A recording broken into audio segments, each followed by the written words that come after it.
प्रिय विद्यार्थियों एवं हिंदी भाषा अनुरागी महानुभावों, नमो नमः, नमस्ते।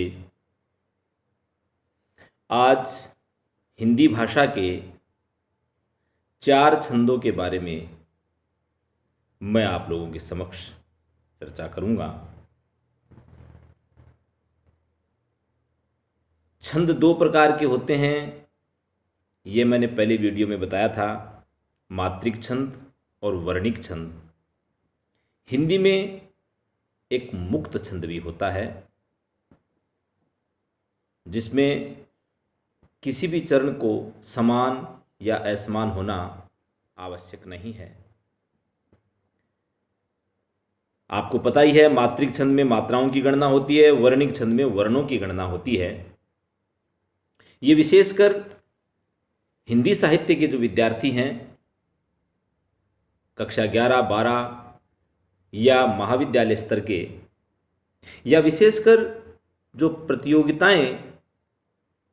प्रतियोगिता परीक्षा की तैयारी करते हैं, उनके लिए ये बहुत ही उपयोगी वीडियो है। मात्रिक छंद और वर्णिक छंद की पहचान आपको पहले बताया था, लेकिन थोड़ा और विस्तृत इसको बता दूं। मात्रिक का अर्थ होता है एक मात्रो भवेद ह्रस्वम द्विमात्रो दीर्घ उच्यते। एक मात्रा वाला वर्ण ह्रस्व होता है, द्विमात्रो दीर्घ उच्यते, 2 मात्रा वाला दीर्घ होता है। पिंगल शास्त्र में ह्रस्व और दीर्घ को लघु और गुरु भी कहते हैं। जैसे एक शब्द है कामिनी। अब कामिनी शब्द में का की 2 मात्रा, मी छोटी की 1 मात्रा, नी बड़ी की 2 मात्रा। तो कामिनी शब्द में यदि कोई हमें मात्रा पूछे तो हम 5 मात्राएं बताएंगे। इसकी गणना 5 मात्राओं में होगी। वर्णिक में वर्णों की गणना होती है।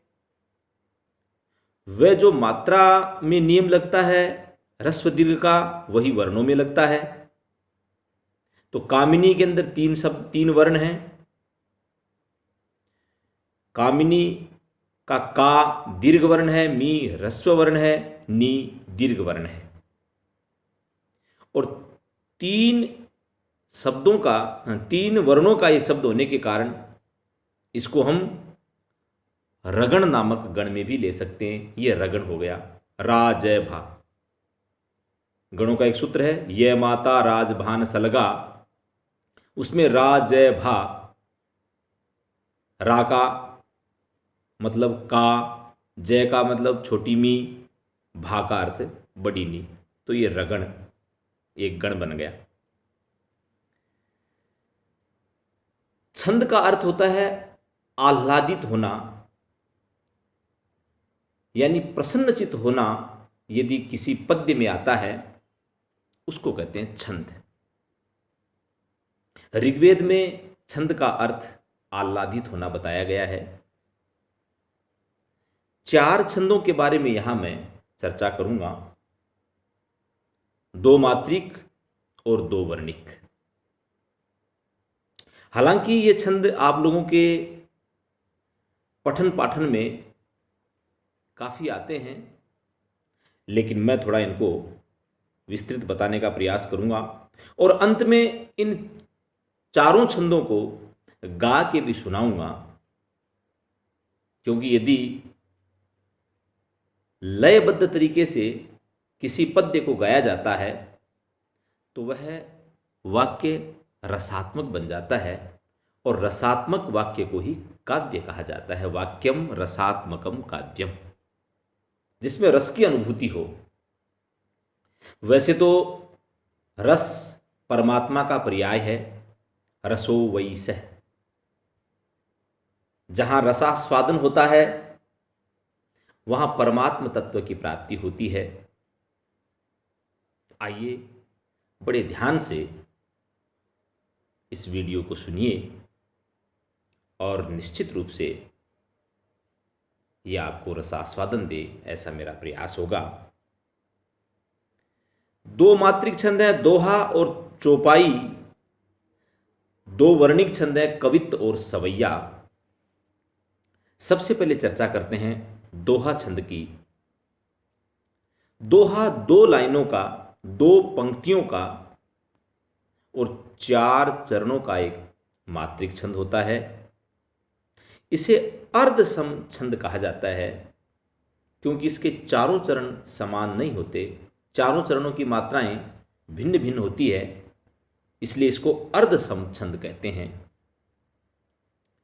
प्रथम व तृतीय चरण में 13-13 मात्राएं होती है और द्वितीय व चतुर्थ चरण में 11-11 मात्राएं होती है, इसलिए इसको अर्धसम छंद कहते हैं।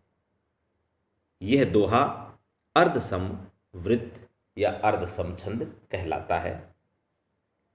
उदाहरण के तौर पर देखें तो यह तन विष की बेलरी गुरु अमृत की खान, शीश दिए जो गुरु मिले तो भी सस्ता जान।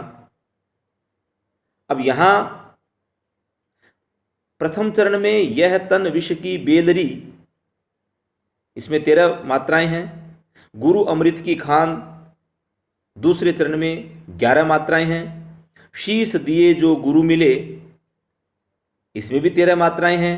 तो भी सस्ता जान चौथे में भी 11 मात्राएं हैं। एक इसकी और पहचान है कि दूसरे और चौथे चरण का जो अंतिम मात्रिक वर्ण है, अंतिम जो मात्रा है, वो गुरु व लघु होनी जरूरी है। अंत में जो दो मात्राएं होती है वो गुरु और लघु हो, ये इसकी पहचान है। ये दोहा छंद हो गया। अब आता है चौपाई। चौपाई, चौपाई का अर्थ होता है चार, पाई मानी पद वाली, चरण वाली, जिसके 4 चरण हो। यह भी मात्रिक छंद है, लेकिन यह सम छंद है। इसके चारों चरण बराबर हैं, इसलिए समछंद कहलाता है। समछंद भी होता है, विषम छंद भी होता है, अर्धसम भी होता है। दोहा जैसे अर्धसम छंद था, चौपाई जैसे समछंद हैं, और कुछ छंद ऐसे होते हैं जिनका पहला चरण अलग हो, 3 अलग अलग हों, तो उसे विषम छंद कहते हैं। चौपाई को यदि बहुत ज़्यादा देखना हो तो आप महाकवि तुलसीदास द्वारा रचित रामचरितमानस में चौपाइयों के बारे में आप देख सकते हैं, इन्हें पढ़ सकते हैं। रामचरितमानस में बहुतायत में चौपाइयाँ ही है। चौपाई के प्रत्येक चरण में 16-16 मात्राएं होती है और चारों चरणों में बराबर बराबरी मात्रा होती है, लेकिन प्रत्येक चरण में अंतिम जो मात्रा होती है वो गुरु होनी चाहिए। ये इसकी विशेष पहचान है। जैसे श्याम सलोनी निर्मल काया, बहुत निराली प्रभु की माया, जब भी दर्श तुम्हारा पाते, कली सुमन बनकर मुस्काते। काया, माया, पाते, मुस्काते, ये जो अंतिम मात्रा है वह गुरु होती है। ये इसकी पहचान है। अब आइए 2 छंद वर्णिक छंद पर चर्चा करें। वर्णिक छंद में एक कवित्त छंद है। इस कवित्त छंद के प्रत्येक चरण में 31-31 वर्ण होते हैं और प्रति चरण 16 और 15 वर्णों पर यति होती है। यति एक विश्राम होता है, अल्प विराम होता है। इसमें भी प्रत्येक चरण का अंतिम वर्ण गुरु होना चाहिए। यह इसकी पहचान है। कवित्त छंद का उदाहरण आप लोगों के समक्ष पढ़ूं। सच्चे हो पुजारी तुम प्यारे प्रेम मंदिर के, उचित नहीं है तुम्हें दुख से कराहना। करना पड़े जो आत्म त्याग अनुराग वश, तो तुम सहर्ष निज भाग्य की सराहना। प्रीति का लगाना कुछ कठिन नहीं है सखे, किंतु है कठिन नित्य नेह का निभाना। चाहना जिसे है तुम्हें चाहिए सदैव उसे, तन मन प्राण से प्रमोद युत चाहना। यह कवित छंद का उदाहरण है। अब आता है सवैया छंद। सवैया भी एक वर्णिक छंद है। सवैया वैसे 22 वर्ण से लेकर के 26 वर्ण तक का जो छंद है उसको सवैया छंद कहते हैं। यानी सवैया छंद में 22 वर्ण भी होते हैं, 23, 24, 25, 26 तक वर्ण होते हैं, उसको सवैया छंद कहते हैं। सवैया कई प्रकार का होता है। मतगयंद सवैया, दुर्मिल सवैया, मदिर, चकोर, किरीट आदि नामों से सवैया जाना जाता है। क्योंकि 22 से लेकर के 26 वर्ण तक का ये सवैया है, इसलिए इसके अलग अलग प्रकार हैं, अलग अलग इसके उदाहरण हैं और अलग अलग इसकी थोड़ी पहचान है। दो सवैया के लक्षण और उदाहरण हम यहां प्रस्तुत करेंगे। मतगयंद सवैया, इस मतगयंद सवैया को मालती सवैया भी कहते हैं। इसके प्रत्येक चरण में 23 वर्ण होते हैं तथा क्रमशः 7 भगण होते हैं और अंत में 2 गुरु वर्ण होते हैं। उसको मतगयंद सवैया कहते हैं। सवैया अपने आप में एक अलग ही पहचान रखता है। तुलसीदास द्वारा कृत कवितावली में सवैया का प्रयोग किया गया। रसखान ने भी अपने काव्य में सवैया का प्रयोग किया। आइए मतगयंद सवैया का एक उदाहरण। धूरी भरे अति शोभित श्यामजू, तैसी बनी सिर सुंदर चोटी। खेलत खात फिरे अंगना पग, पैंजनी बाजती पीरी कछोटी। वाछवी को रस खानी विलोकत, वारत काम कलानी धी कोटी। काग के भाग बड़े सजनी हरी, हाथ सो ले गयो माखन रोटी। ये तो है मतगयंद सवैया का उदाहरण। दुर्मिल सवैया, इसको चंद्रकला भी कहते हैं।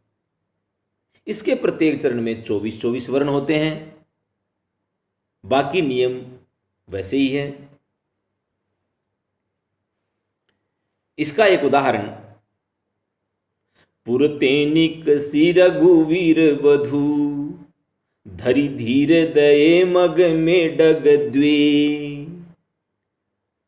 झलकी भरी भाल कनी जल की, पुट सूखी गए मधुराधर वे। फिर बूझती है चलनो अब केतिक, पर्ण कुटी करी हो कित वे। तिय की लखी आतुर तापिय की, आँखियां अति चारु चली चल च्वे। जल च्वे यानी राम लक्ष्मण सीता का जब वनगमन होता है तो माँ सीता भगवान श्री राम से कारुणिक अरदास करती है कि हे प्रभु, कितनी दूर और चलना है। भगवान श्री राम उनकी थकान को पहचान जाते हैं और उसी का वर्णन इस सवैया में किया गया है।